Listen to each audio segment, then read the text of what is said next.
Pagbebenta online ng baby gamit ang Facebook groups. Yan ang tututukan ngayon ng National Authority for Child Care o NACC kasabay ng pagbuo ng Committee on Illegal Adoption para masawata ang mga gawaing ito.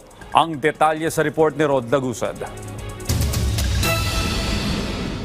Patuloy ang pagtutok ng National Authority for Child Care o NACC sa online baby selling gamit ang Facebook groups, kung saan katuwang dito ng ahensya ang PNP Women and Children Protection Center para mahuli ang mga nasa likod nito. Kasabay nito may binuo na rin na Committee on Illegal Adoption na pinamumunuan ng NACC kasama ang DSWD, PNP at iba pa. Nakikipag-ugnayan na rin ang NACC sa Cybercrime Investigation and Coordinating Center sa pag-takedown ng mga naturang Facebook group. Actually, sabi ni CICC, meron silang tool, may sarili silang tool na ginagamit for this.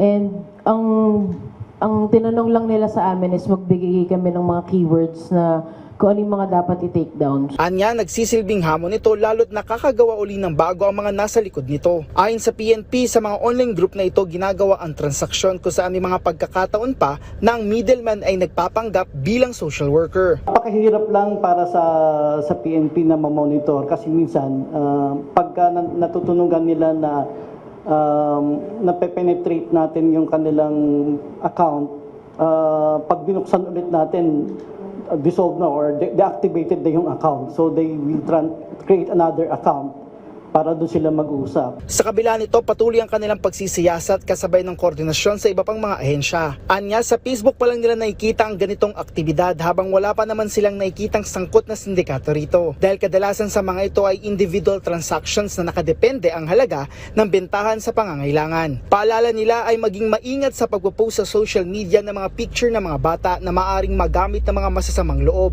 Gaya na rito ang paglipat ng mukha ng mga ito sa ibang katawan at muling ipopost sa tulong ng artificial intelligence. Binigyang din naman ng NACC na mas madali na ang pag-aampon, hindi tulad noon na dumadaan pa sa korte. Ngayon ay inaabot na lang ng nasa 9 na buwan. Wala pong binabayaran na application fee or processing fee po sa NACC. Ang ginagastos lang po ng ating mga petitioner ay para po sa pagkuha ng mga dokumento, kagaya po ng birth certificate. Panawagan ng NACC sa publiko para mabigyan ng maayos na identity o pagkakakilanlan ng mga bata. Ini-encourage po natin ang ating mga kababayan na idaan po sa legal na proseso ng pag-aampon ang inyong mga ang ating proseso para po masiguro natin na nabibigay po natin ng karampatang legitimate status ang mga bata, considered legitimate children po ito ng kanilang mga magulang. Sa tala ng NACC, aabot na sa 1,063 ang nabigyan ng orders of adoption for domestic adoption,